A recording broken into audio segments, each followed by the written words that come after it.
Have you ever been invited to a wedding only to be seated next to the trash can?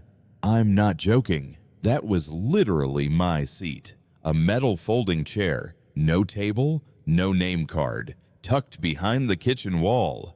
And when I asked my mom why, she just shrugged and said, "What made you think you deserved a seat at the table, Ryan?"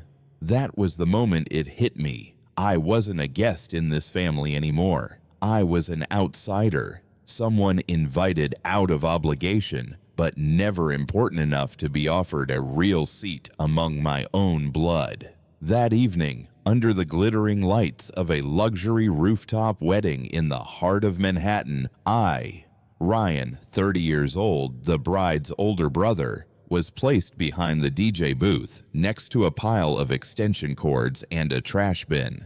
No one spoke to me. No one looked at me. There were no warm greetings, no good to see you smiles, just cold indifference, as if I didn't exist. Sarah, my sister, was the star of the night.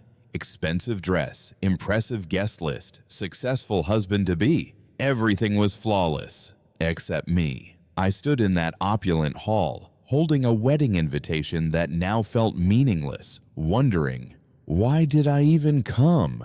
What was I hoping for? A miracle? An apology? Or maybe just a decent seat? When I asked the receptionist about my place, she flipped through the guest list, frowned, and pointed toward a shadowy corner behind the DJ setup. When I saw that single folding chair, no table, no centerpiece, no one else nearby, I genuinely thought it was a mistake. It wasn't. Ava, my soon-to-be brother-in-law's fiancée, walked over. She gave me a once-over and said sweetly, "Oh, you found your spot? Perfect. We thought that area suited you." And in that moment, I realized this wasn't an oversight. This was intentional. They sat me exactly where they've always believed I belonged. An unnamed chair behind the DJ, next to the trash. And I knew it was time for me to leave.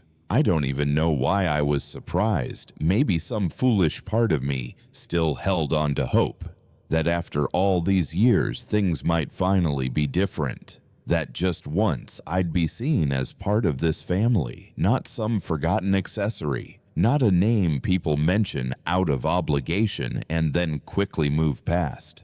I stepped away from the speakers and walked around the reception hall. I needed air. Space, not because I was hurt, but because I was trying to remember why I even came. This didn't start tonight. It started a long time ago. Growing up, Sarah was always the golden child. She was smart, adorable, sweet-talking, and had this magical way of making everyone love her. And me, the quiet, awkward older brother, always asking the kind of questions that made our parents uncomfortable.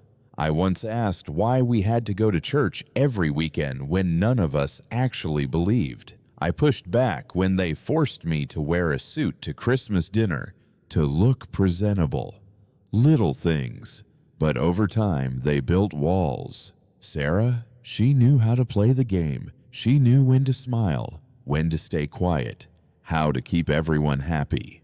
By the time I was in my first year of college, she was already featured in honor roll magazines, winning prestigious scholarships, and eventually got into Columbia for her MBA. My parents told everyone, Sarah is the pride of this family. And me, I studied interior design in Portland, paid my own way, worked part-time in a woodworking studio, never asked them for a dime.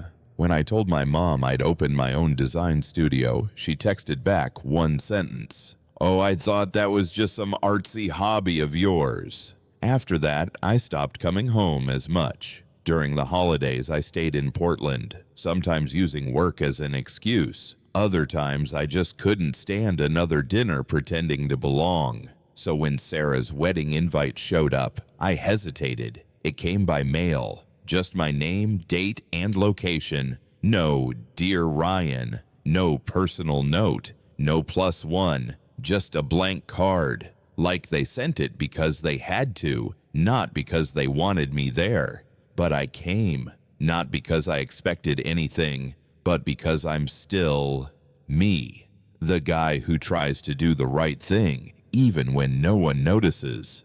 I don't even know why, but I spent 3 weeks crafting a custom dining set out of mahogany from the very workshop where I started my career. 6 chairs, a heavy table hand-carved with Sarah and Mark's names across the center. I had it delivered to the wedding venue a day early, wrapped in silk paper, tied with a bow, and now here I am, standing by a trash bin behind the DJ booth, not even listed on the seating chart, as if I never mattered. I went back to the reception area to grab a glass of water. No one spoke to me, not a glance, not even a polite nod. At a wedding with nearly 200 guests, I might as well have been invisible, and maybe that was exactly what they wanted. I stood there for a while, scanning the room.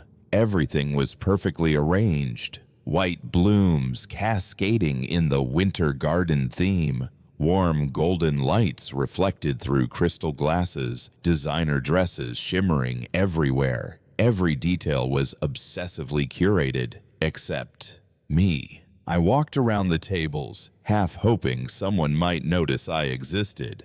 That's when I saw Mark, my brother-in-law. He was laughing with a group of friends, glass of champagne in hand, fully in his element. I approached, keeping a respectful distance, planning to ask a simple question.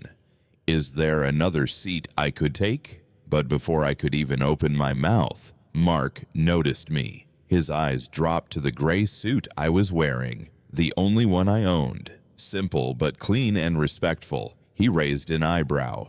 "Oh, Ryan," he smiled. That polite kind of smile, just nice enough not to be called rude, but fake enough for me to feel the mockery.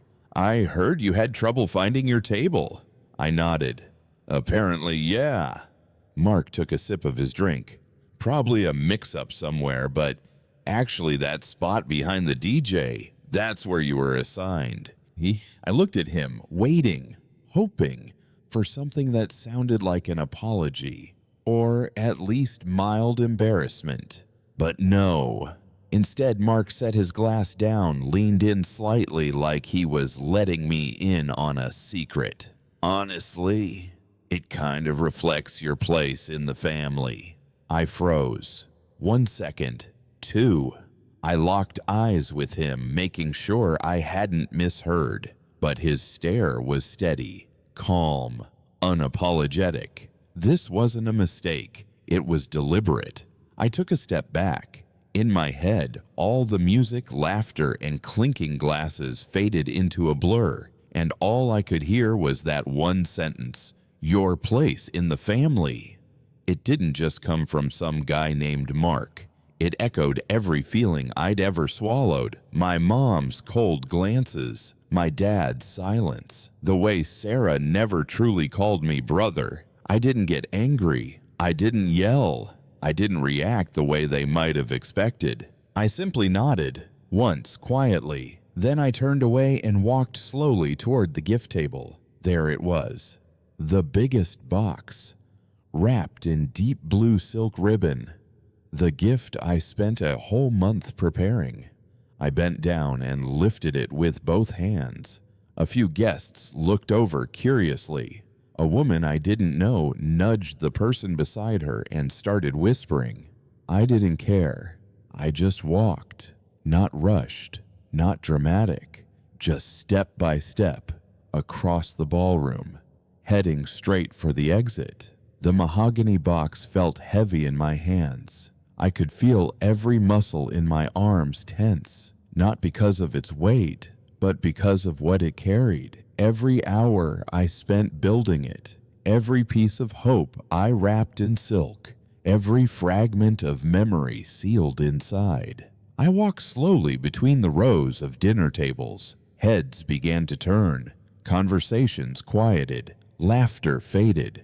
Maybe at first they thought I was a staff member delivering a gift, or a waiter who lost his way.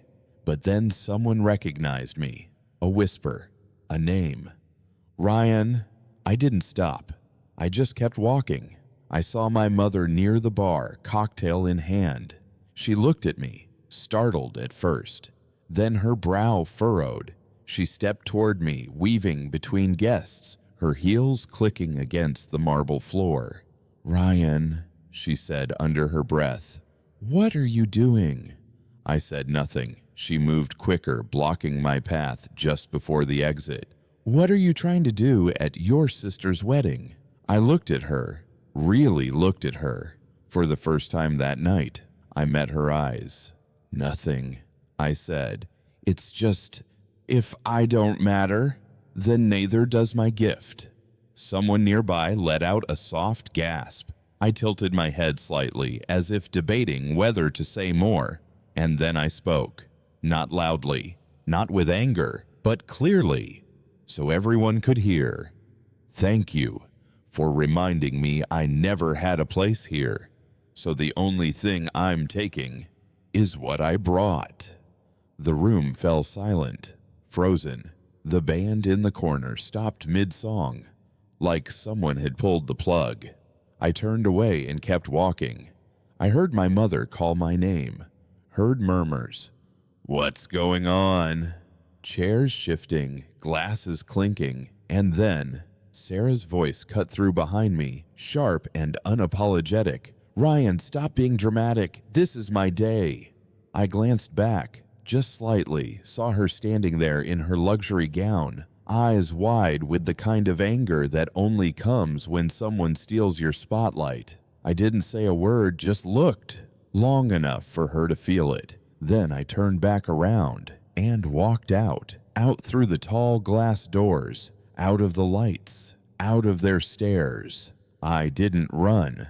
I didn't look back. I just walked, and for the first time in my life, I felt light. I drove away from the hotel with the wedding gift resting quietly in the back seat. It was the same old sedan I'd been driving for nearly 7 years. The speakers crackled. The AC worked only when it felt like it. But tonight, it felt like a safe space. A little shell that shielded me from the world that just turned its back on me. I didn't turn on the radio, just cracked the window slightly to let in the winter air, mixed with the faint scent of street smoke from late-night New York traffic. At a red light, I glanced in the rearview mirror. No one was following. No one was running out, calling my name. No footsteps, no apologies, nothing.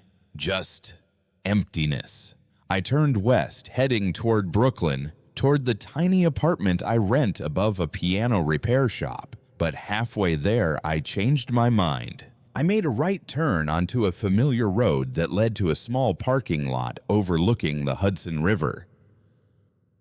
The place was quiet. Almost always empty at night. There was a single stone bench, the same one I sat on for hours last year after learning Dad was sick, and realizing no one had bothered to tell me. I turned off the engine, just sat there, not thinking, just empty. No anger, no shame, just a hollow ache, like someone had taken something from inside me I didn't even know I had. My phone buzzed. I looked down. Sarah. I wasn't going to answer, but somehow my fingers slid across the screen. Ryan. Her voice was soft, tight. I didn't say anything. Did you really have to do that? At my wedding? I let out a quiet breath. You mean, sit behind the DJ next to the trash? Don't act like I didn't invite you. No. You invited me, but you didn't want me there. In silence on the other end, I continued, voice steady, not raised, not shaking. That wasn't a mistake. It wasn't an oversight. It was intentional. She sighed. I just thought, if you didn't have a table, maybe you wouldn't make a scene.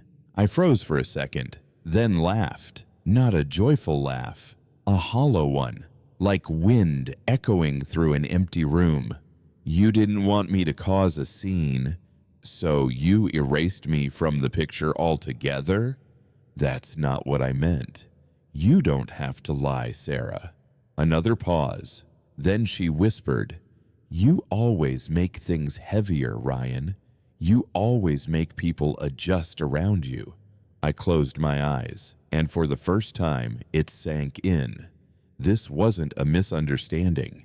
This was how they saw me. To them, I was the wrinkle in the family portrait, the one thing that needed smoothing out for everything else to look perfect. I opened my eyes and stared out at the blinking city lights across the river.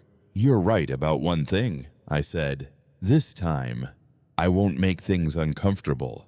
I'm leaving, and I'm not coming back. I ended the call. No yelling, no fight, no tears. Just one cold, quiet truth.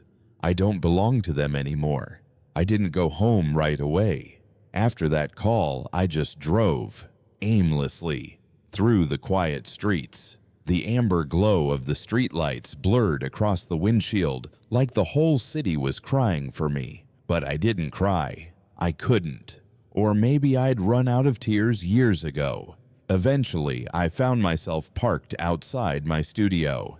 I didn't turn the lights on. I just sat there, hands still on the wheel, staring through the fogged-up glass at the building I'd poured everything into. Freedom, independence, a life that didn't need anyone's approval. So why did it still hurt so much tonight? I walked inside, placed the wedding gift in the middle of my living room, a place it was never meant to return to. Then I collapsed onto the couch, pulled out my phone, thinking maybe scrolling the news would dull my thoughts. But the first thing I saw, a message from Emily, my cousin on Mom's side. Ryan, did you hear? The Vermont house. It's real. They signed it over to Sarah. I thought you knew. I stared at the message, read it again and again, as if my brain refused to process it. The Vermont house, the summer cabin we went to every vacation as kids, where I learned to swim in the lake behind it, where Dad and I fixed the porch roof the summer I turned 19, where I used my scholarship savings to renovate the heating system, lay down new hardwood floors, and turn the basement into a cozy den. That house wasn't just property. It was memory. It was history. It was a piece of me, a piece of us. And they gave it to Sarah? No phone call, no heads up, no email. They didn't even bother to mention my name in the deal. I stood up, walked to the filing cabinet next to my desk. My fingers brushed through old folders until I felt it. The black textured binder labeled in fading ink. Lakewood Cabin, 2016-2020. I opened it. Receipts from the local lumber yard, contracts for the contractors I hired, photos of the rooms I'd remodeled with my own two hands, and a letter from my father, handwritten. Thank you, Ryan. This house is part of our family, and you've brought it back to life in ways your mother and I never could. It will always be a place for all of us. I sank into the chair, the letter trembling in my hands.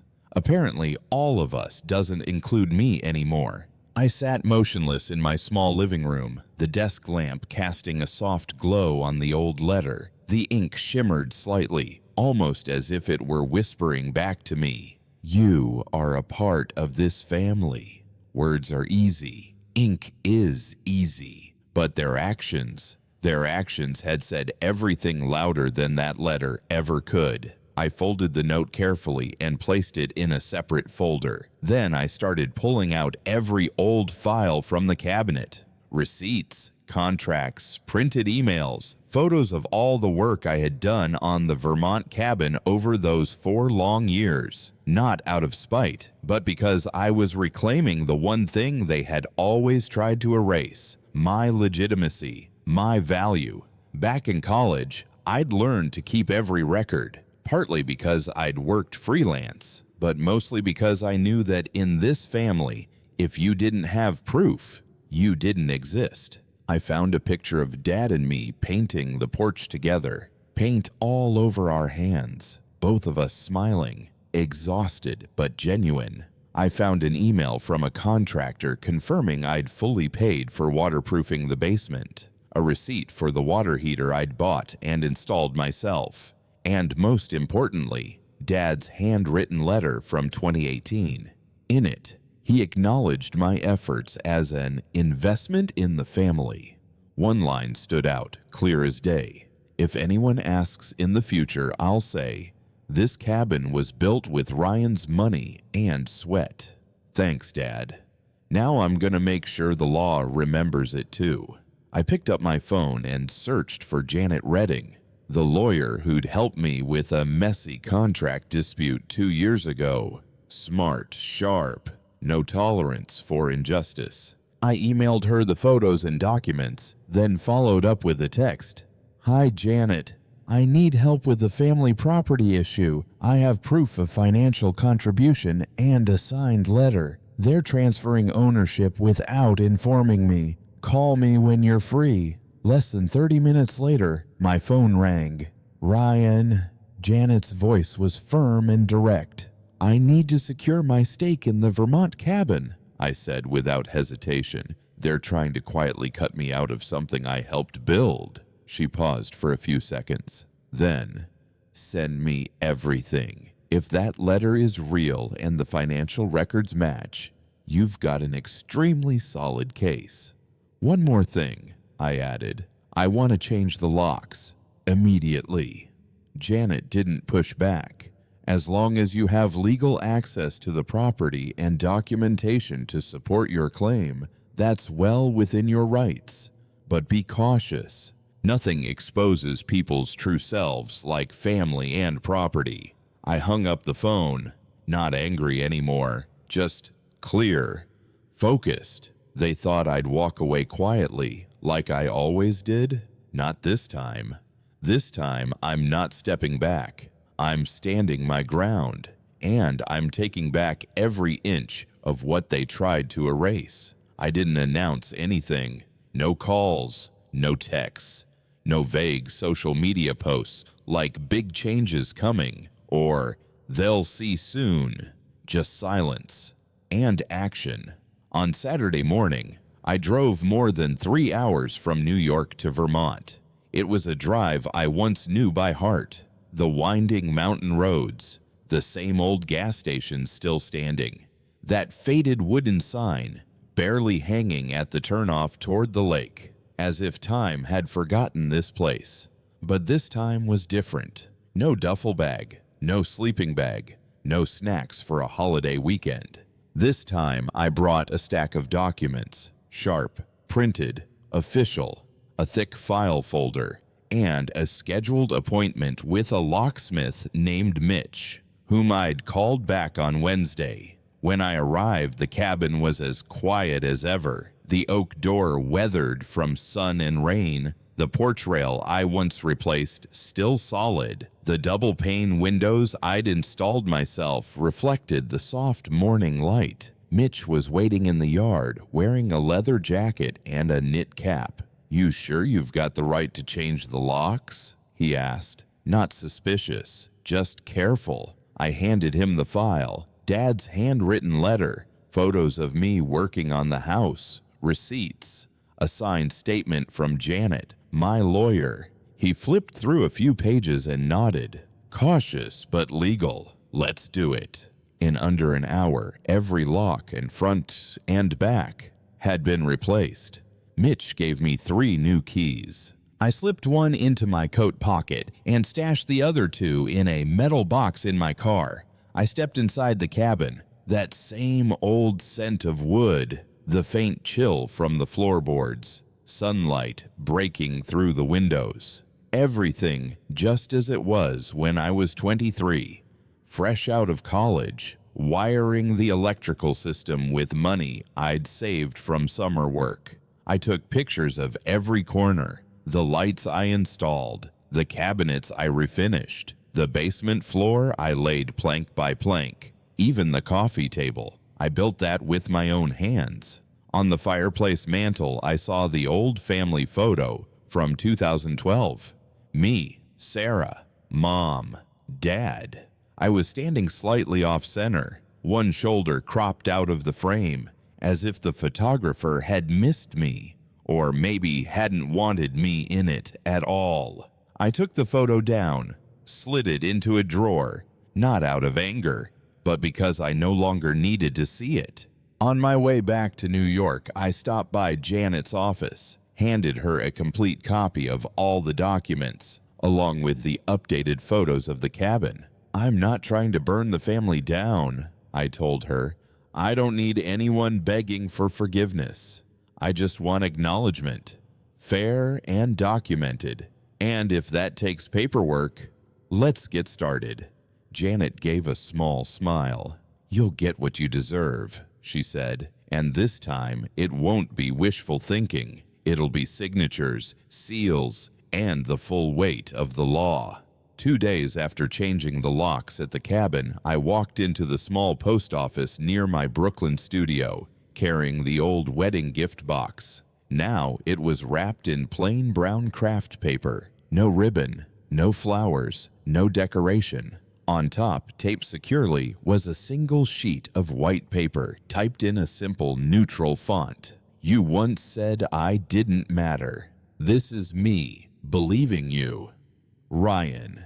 I handed the box to the clerk, filling in the destination, Sarah and Mark's apartment on the Upper West Side. The clerk asked if I wanted to mark it as a wedding gift. I shook my head. Just a regular package. That afternoon, my phone wouldn't stop buzzing. First, a text from my mother. "What are you doing, Ryan? Does this really have to be so dramatic?" Then 2 missed calls from my father, then a third, then a voicemail. "Please call me back. Don't let it become this. This was your sister's wedding, for God's sake." I didn't reply, not out of anger, but because I'd already said everything I needed to say. With actions. That evening, Sarah's name appeared on my screen, not a call. A long text message. "You ruined everything. You know that? I actually hoped you'd change, that you'd finally fit in. But no, you always have to make it about you. That gift, Mark and I planned to leave it at Mom and Dad's as a memory, and now you send it back. Like that. What could be more cruel?"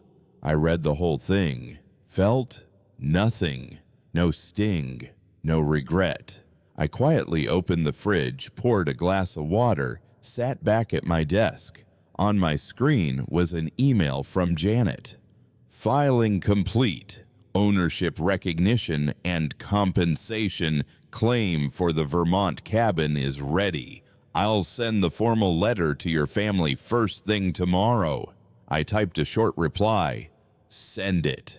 The next morning, I received an email from my parents' lawyer, a mid-tier family law firm, responding with stiff legal language claiming Ryan's contributions were merely supportive, not constituting financial investment. I forwarded it to Janet with one line. "They've learned nothing." She called me minutes later. Her laugh was quiet, unsurprised. "Don't worry," she said. "Your dad's letter, the receipts, the time-stamped photos.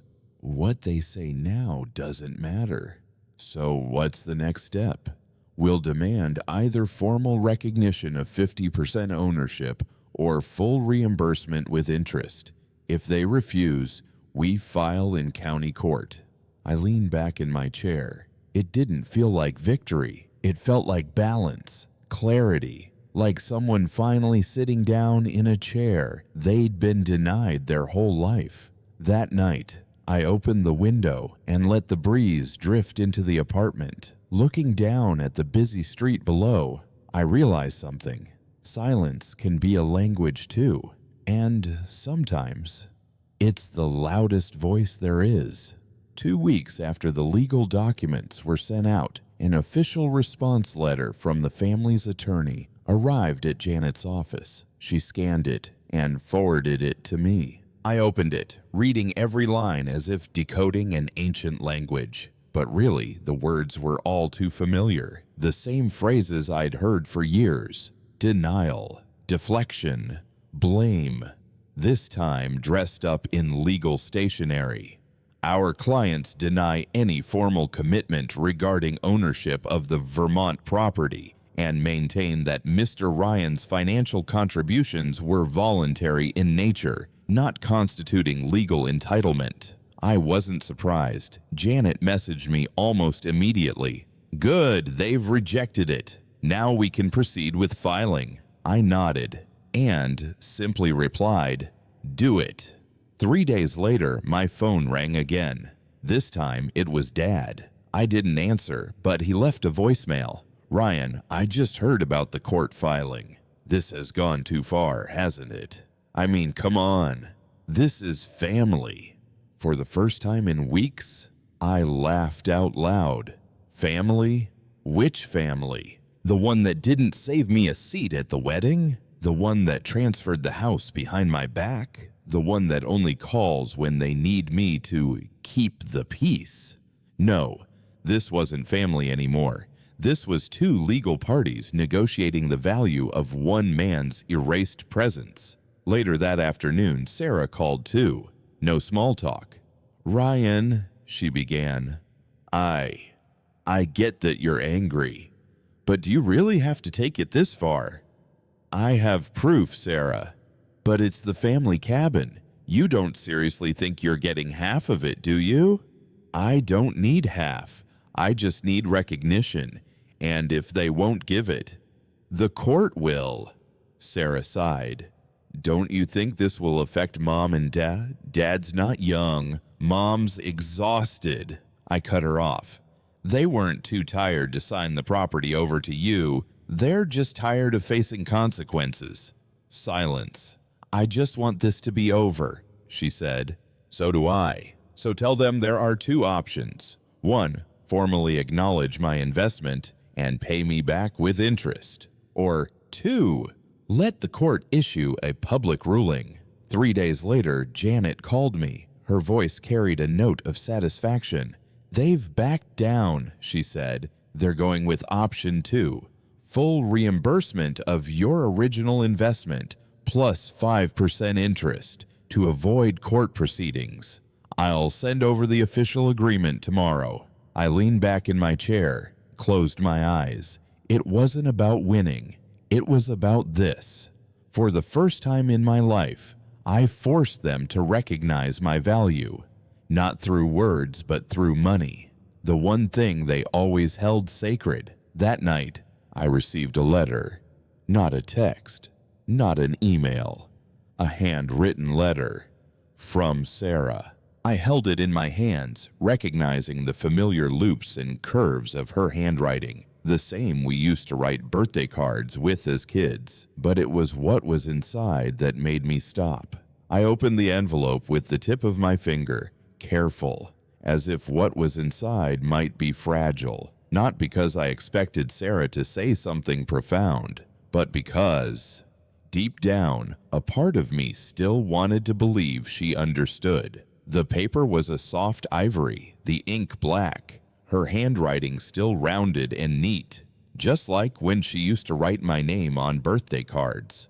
"Ryan, I thought a lot before writing this. I don't know if you even want to hear anything from me anymore, but I wanted to try." I sat down and laid the letter on the table, letting the desk lamp light every line. "I'm sorry things went as far as they did. I'm sorry I didn't handle things better at the wedding. I honestly didn't think the seating would matter that much. I just figured if you weren't comfortable, you'd walk away. Like always." I stopped. Read that last line again. Like always. That was the truth slipping through. They'd grown used to me stepping back. They had factored in my silence as part of the family script. I kept reading. "I didn't know about the cabin until after everything was signed. I wasn't trying to take anything from you. I just went along with what Mom and Dad said. I didn't think it had to go legal. But if that's the only way you feel heard, then I understand." There it was again. An apology wrapped in a layer of quiet defense. She didn't say, "You were right," she said. if this is what it takes for you to feel heard, as if my reaction was some form of oversensitivity needing to be managed, not a valid response to a long history of being ignored. I hope that one day we can sit down as adults and talk like siblings.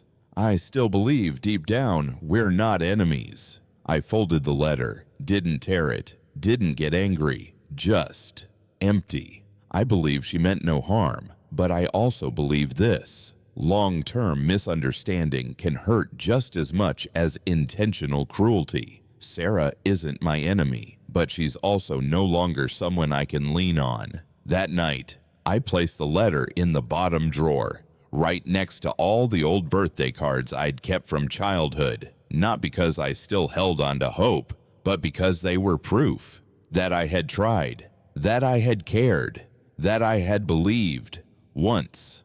But now, it's time to fold it away.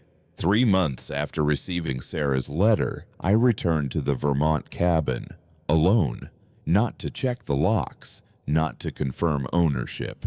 All the paperwork was done. My name was on the documents. The compensation had been wired. Janet had closed the case with a final note.